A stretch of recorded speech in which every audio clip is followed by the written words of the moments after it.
انسانوں کے ساتھ مل کر رہنے کا فرمایا ہے۔ انسان معاشرتی طور پر ایک دوسرے کے ساتھ مل جل کے رہتا ہے، تو جب انسان انسانوں کے ساتھ مل کے رہتے ہیں تو پھر انسانوں کے ایک دوسرے کے ساتھ محسن اور احسان مند کے رشتے بھی ہوتے ہیں۔ جس طرح احسان جتلانا ایک بہت بری صفت ہے اور ایک بہت بڑی باطنی اور روحانی بیماری ہے، اسی طرح احسان فراموشی کرنا بھی بہت بڑا ظلم ہے۔ ہمارے ہاں آج کل جو چیزیں بڑی سستی ہیں، بڑی ارزاں ہیں، بڑی سوکھی مل جاتی ہیں، ان میں ایک چیز احسان فراموشی بھی ہے۔ قرآن مجید فرقان حمید نے سورہ بقرہ کے اندر ایک مسئلہ طلاق کا بیان فرمایا کہ اگر کوئی خالی نکاح ہوا ہو اور طلاق دے دے اپنی بیوی کو تو وہ حق مہر کا کیا معاملہ کرے۔ طلاق ہو رہی ہے، طلاق، بات طلاق کی، میاں بیوی کے جدا ہونے کی بات آ گئی، تو اس مقام پر اللہ تعالیٰ نے قرآن مجید میں میاں بیوی کو کیا کہا؟ فرمایا وَلَا تَنْسَبُوا الْفَضْلَ بَيْنَكُمْ، آپس میں ایک دوسرے کے احسان کو بھلا نہ دو۔ وقت طلاق بھی تمہارے جو ایک دوسرے پر احسانات ہیں ان کو بھلا نہ دینا۔ کیوں کہ ان اللہ بما تعملون بصیر، بے شک اللہ تمہارے کاموں کو دیکھ رہا ہے۔ انسان کا انسان کے ساتھ جو بھلائی کا رشتہ ہے، نیکی کا، اسے کبھی نہ بھلایا جائے۔ اور قرآن مجید نے کہا حل جزاء الاحسان الا الاحسان، کیا ہے بھلا نیکی کا بدلہ مگر نیکی۔ احسان کا بدلہ صرف احسان۔ ہم نہ احسان مندی نہیں کرتے، مزاج نہیں پیدا کرتے۔ اچھا کبھی احسان مانتے بھی ہیں تو کسی نے جو ایک دو احسان کر دیے ہیں اس کا مانتے ہیں، اور ہمارے جو قریبی ہیں، جو اپنے ہیں، جن کے احسان گنے نہیں جا سکتے، شمار نہیں کیے جا سکتے، ہم پر سب سے زیادہ احسان ہمارے رب کریم کا ہے۔ اس نے ہمیں پیدا کیا ہے، اس نے ہمیں زندگی دی ہے، وہ ہمیں رزق دیتا ہے، اس نے ہمیں شعور دیا ہے، اور پھر اس کے بعد ہمارے اوپر سب سے بڑھ کر احسان ہمارے رسول پاک کا ہے صلی اللہ علیہ وسلم۔ حضور کا تو وجود ہی پورا اللہ کا احسان ہے۔ لقد من اللہ علی المؤمنین اذ بعث فیہم رسولا، رب کہتا ہے میں نے تم پر احسان کیا ہے کہ میں نے تمہیں اپنا رسول عطا فرمایا۔ حضور کا سارا وجود ہی ہمارے اوپر احسان ہے۔ لیکن آپ دیکھ لیں اس احسان مندی کا جو خاص جذبہ ہونا چاہیے تھا اور ہمارے وجود میں اس کے جو اثرات ہونے چاہیے تھے، اور ہماری طبیعت جس طرح جھکی ہوئی ہونی چاہیے تھی اس احسان پر، وہ ہمارا مزاج نہیں بنتا الا ماشاء اللہ۔ اللہ تعالیٰ کے احسانات ہیں، نبی پاک کے احسانات ہیں، پھر علماء، مشائخ، قرآن مجید کے تراجم، تفاسیر، احادیث کی شروحات لکھنے والے، ہمیں سمجھانے والے، جو ہمیں اللہ رسول سے جوڑتے ہیں، جو ہمیں وہ رستہ دکھاتے ہیں، ان لوگوں کے احسانات ہیں، ہمارے اساتذہ کے احسانات ہیں۔ اور دنیاوی احسانوں میں سب سے بڑھ کر جو ہمارے اوپر احسان ہے وہ ہمارے والدین کا ہے۔ اور قرآن مجید میں اللہ کریم نے فرمایا میرا بھی شکر ادا کرو اور اپنے ماں باپ کا بھی شکر ادا کرو، ان کا بھی شکریہ ادا کرو۔ مزاجوں میں تشکر کا جذبہ نہیں۔ وہ میں ایک دوست ناراض ہو گئے اپنے گھر سے، تو والد نے انہیں کہا ٹھیک ہے آپ الگ ہو جائیں، جو ان کا حصہ تھا وہ ان کو دے دیا۔ 4 بھائیوں میں سے ایک کو انہوں نے روانہ کر دیا۔ اب ظاہر ہے کچھ پریشان ہوئے، گھر چھوڑنا تھا تو ایک اور جگہ منتقل ہوئے، تو ان کے ایک دوست نے ان کی مدد کی اور ان کو انہوں نے کچھ دن اپنے ساتھ رکھا، پھر آہستہ آہستہ مواقع بن گئے اور جگہ ان کو مل گئی۔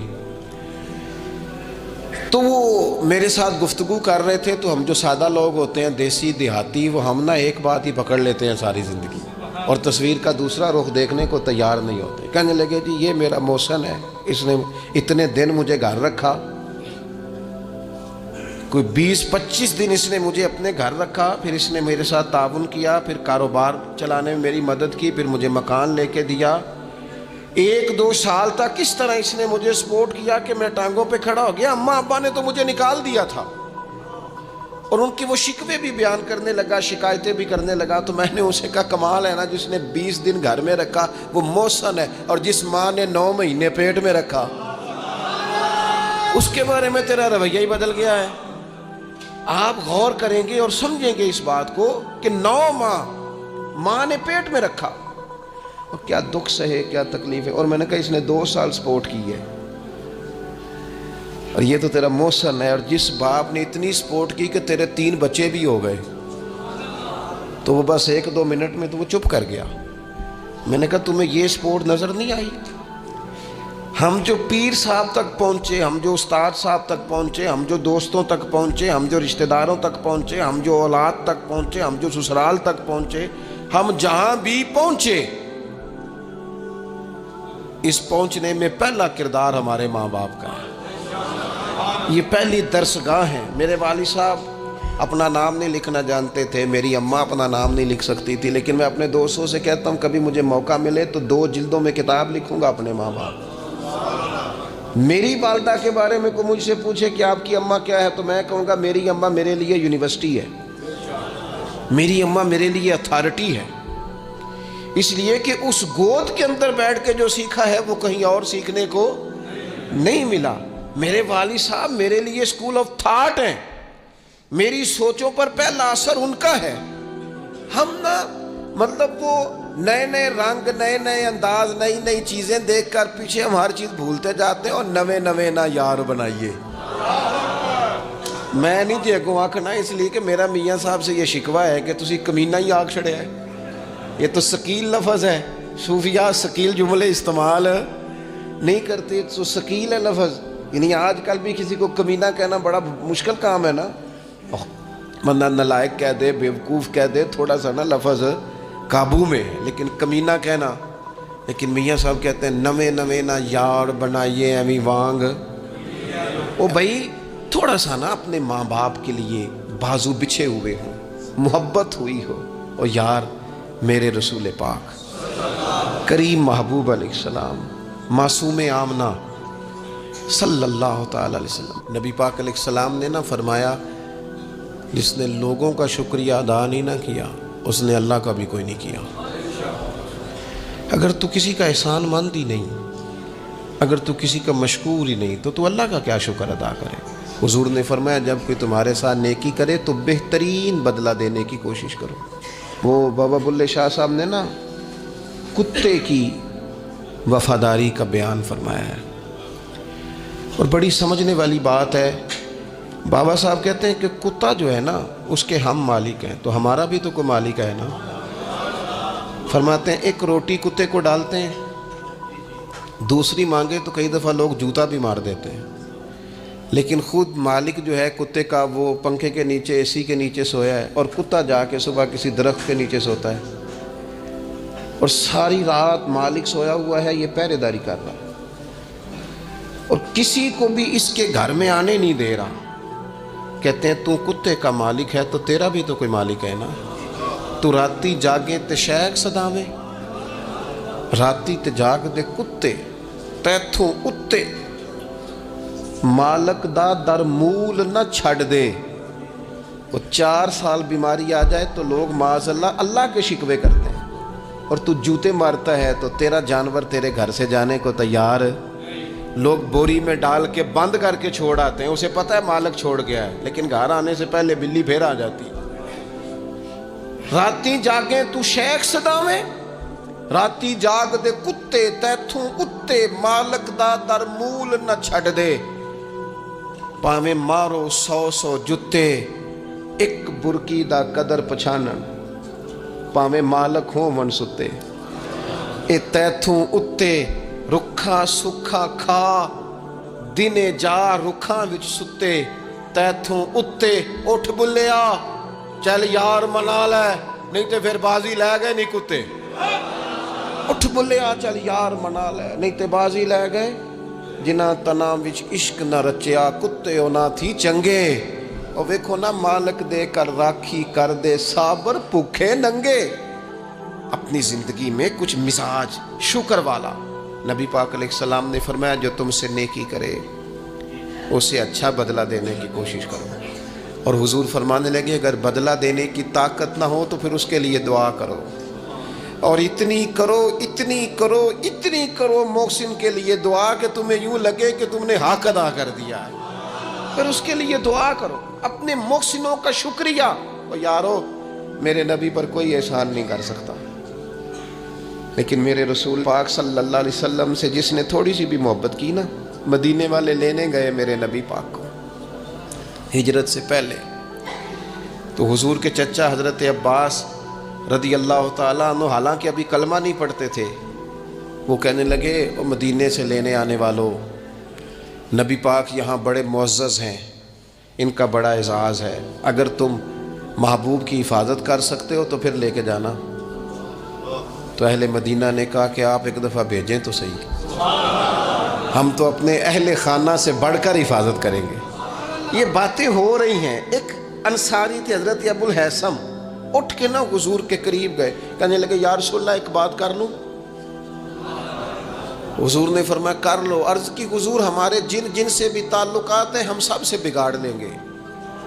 حضور ہم صرف اور صرف آپ کی غلامی کریں گے, لیکن ایک ہلکا سا ڈر ہے, اگر اجازت ہو تو عرض کر لوں.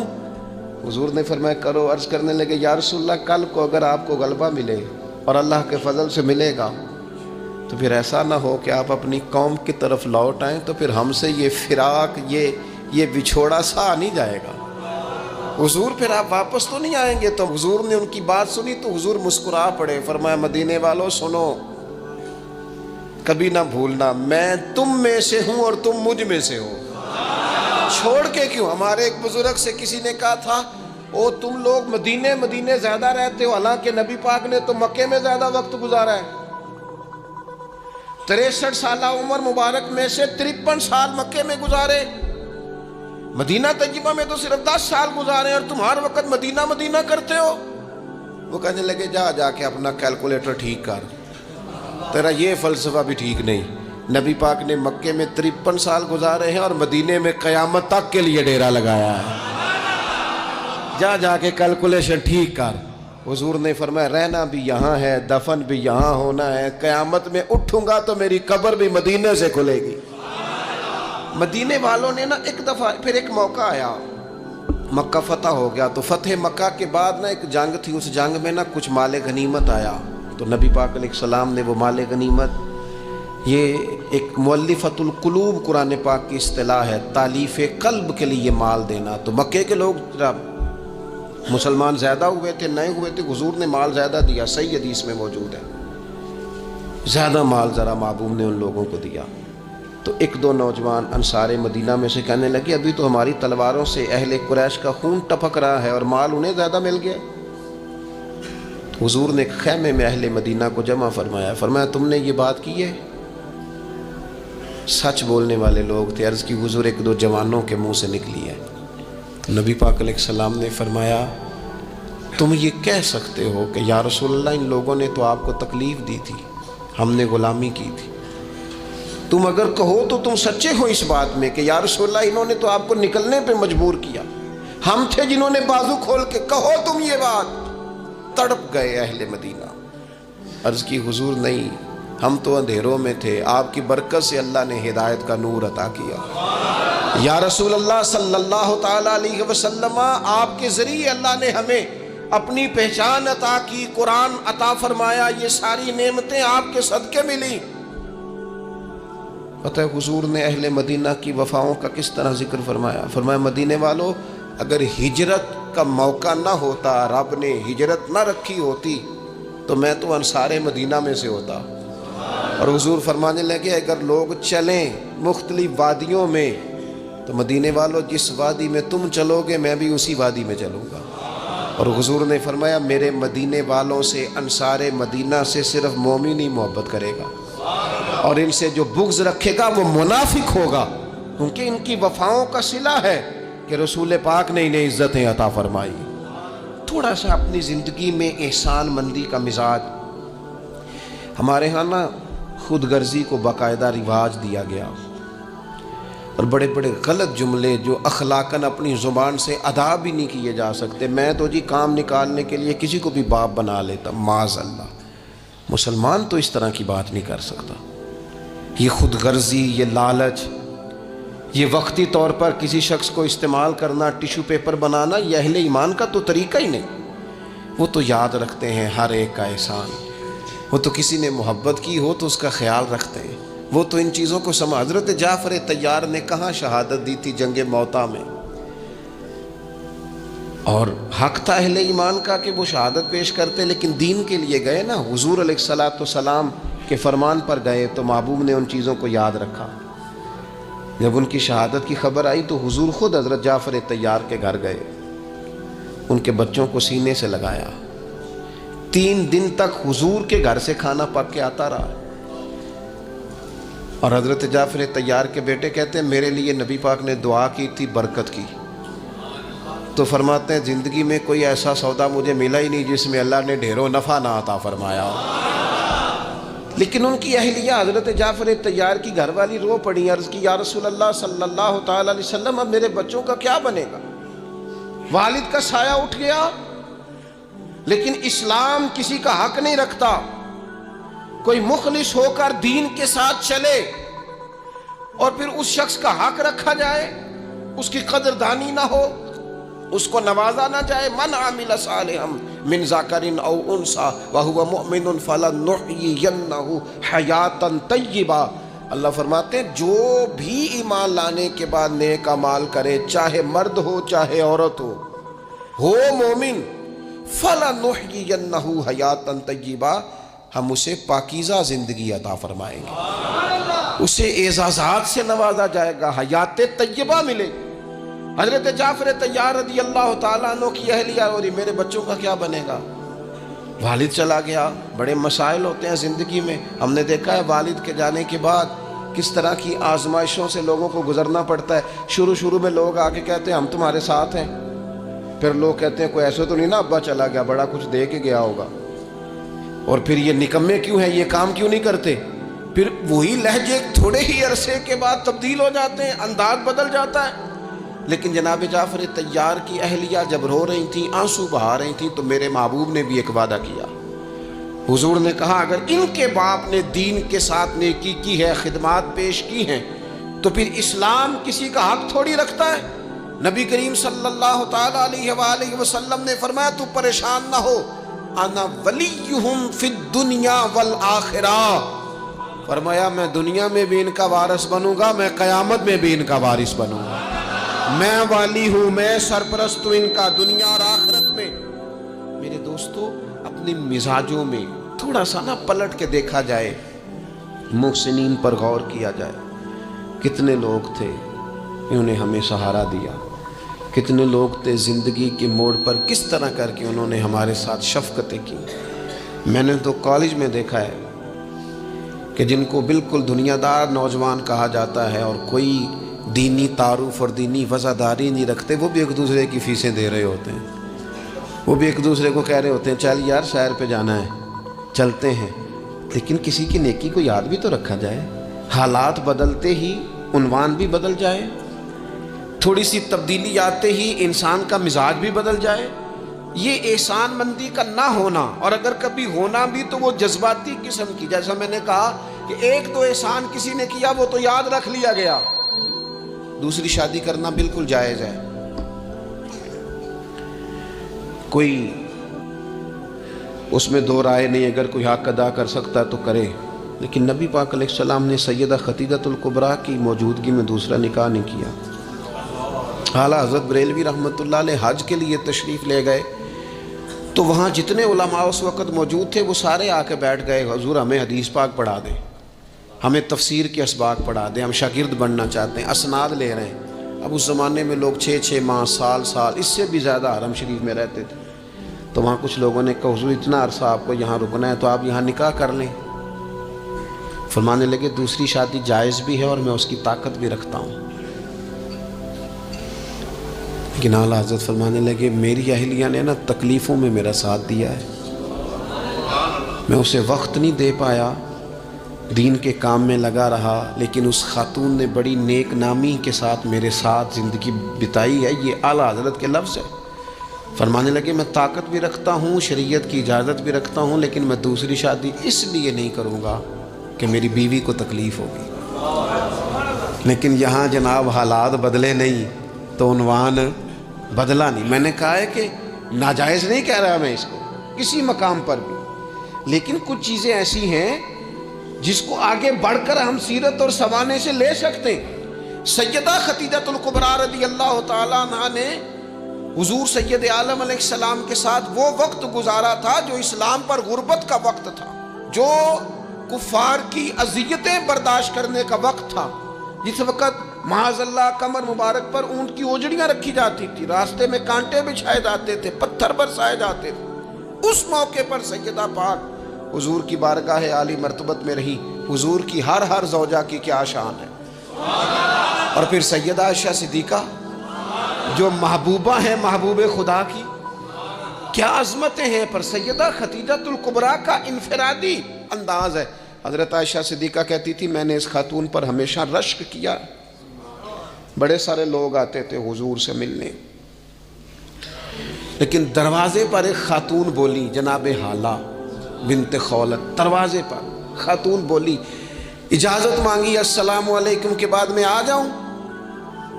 تو سیدہ عائشہ صدیقہ فرماتی ہے محبوب نے جھٹ سے چہرہ مبارک اٹھایا، فرمایا یہ تو حالہ کی آواز ہے، یہ تو خدیجہ کی بہن ہے، یہ دیکھو کتنی آواز ملتی ہے، تو خدیجہ کی بہن ہے، حالہ کی، جلدی سے بلاؤ۔ کہتے وہ آ گئیں، بیٹھیں، چلی گئیں۔ میں نے عرض کی حضور اللہ تعالیٰ نے آپ کو بڑی بہتر ازواج دی ہیں، پر اس خاتون کا بڑا ذکر کرتے ہیں۔ تو سیدہ کہتی ہیں دیکھتے دیکھتے ہی حضور کے آنسو چھلکے، دیکھتے دیکھتے ہی رخساروں سے وہ نور بھری لڑی مبارک داڑھی کے قریب آنے لگی۔ محبوب فرمانے لگے جب لوگوں نے میرا حوصلہ توڑا تو عائشہ خدیجہ نے مجھے حوصلہ دیا۔ کہا لوگوں نے میرا انکار کیا، وہ مجھ پر ایمان لائیں، لوگوں نے مجھے جھٹلایا، انہوں نے میری تصدیق کی۔ اور پھر کہا اللہ نے مجھے جو اولاد دی وہ بھی خدیجہ الکبریٰ کے بدن سے دی۔ وَلَا تَنْسَبُ الْفَضْلَ بَيْنَكُمْ، آپس میں ایک دوسرے کے احسان بھلا نہ دو۔ وہ جس نے ایک موقع پر جب تم قرض میں الجھ گئے تھے تمہارے ساتھ نیکی کی ہے، وہ تمہیں ساری زندگی یاد رہی۔ اور جن بھائیوں نے، جس اہلیہ نے، جن دوستوں نے، ماں باپ نے، قریبی عزیزوں نے زندگی تمہارے نام کر دی، وہ تمہیں بھول گیا ایک منٹ میں۔ اپنی زندگی احسان مندی والی ہو، اس میں حضرت ابوبکر صدیق رضی اللہ تعالیٰ عنہ نے بڑا کریم محبوب کا ساتھ دیا۔ ایک موقع پہ نہیں، درجنوں مواقع پر حضور نے فرمایا میں نے سب کی نیکیوں کے بدلے دے دیے، ابو بکر کا بازو تھام کے لے جاؤں گا، رب ہی اسے اجر عطا کرے گا۔ حضرت صدیق اکبر رضی اللہ تعالیٰ عنہ کی ان باتوں کو میرے کریم نے ہمیشہ، بلکہ حضرت عمر کہتے ہیں میری اور جناب صدیق اکبر کی کسی بات میں شکر رنجی ہو گئی تھی، اور جناب صدیق حضور کے پاس چلے گئے اور جا کر کے عرض کیا کہ یا رسول اللہ صلی اللہ تعالیٰ علیہ وآلہ وسلم یہ معاملہ ہو گیا ہے۔ حضرت سیدنا ابو بکر صدیق کی بات سن کے حضور خاموش ہو گئے۔ حضرت صدیق نے عرض کی حضور میں نے کہا بھی تھا، عرض بھی کی تھی، لیکن عمر فاروق مانے نہیں، یہ اگر کوئی بھائی معذرت کرے تو اس کی قبول کر لینی چاہیے۔ ہمارے ہاں نا احساس ہونے پر منتیں کرتے دیکھے ہیں میں نے بھائی، اپنے بچوں سمیت آ کے بیٹھے دیکھیں، اور چار یار غلطی ہو گئی تھی۔ وہ بندہ جس کی روزانہ لاکھوں غلطیاں رب معاف کرتا ہے، وہ کسی کی ایک خطا بھی معاف کرنے کو تیار نہیں ہے۔ شادی کا موقع ہے، منانے کے لیے جا رہے ہیں رشتہ دار، کہتے ہیں آج ہی تو ٹائم آیا ناراض ہونے کا، اور تیار ہی نہیں ہے، راضی نہیں ہوتے ہیں۔ یہ حدیث یاد رکھ لینا، نبی پاک علیہ الصلوۃ والسلام نے فرمایا جس کا بھائی اس کے پاس معذرت لایا، معافی مانگنے آیا اور اس نے معاف نہ کیا، محبوب فرماتے میرے حوض کوثر پہ نہ آئے، یہاں نہ آئے۔ وہ تیرا بھائی ہاں کوئی عقیدے کا مسئلہ تھا، کوئی شرعی معاملہ تھا تو بات اور تھی، ذات کے لیے بت بنا کے رکھے ساری زندگی، اور معافی دینے کو ہم تیار نہ ہوئے، احساس ہی نہیں پیدا کیا کہ وہ جو آ گیا ہے وہ تو اب آ گیا۔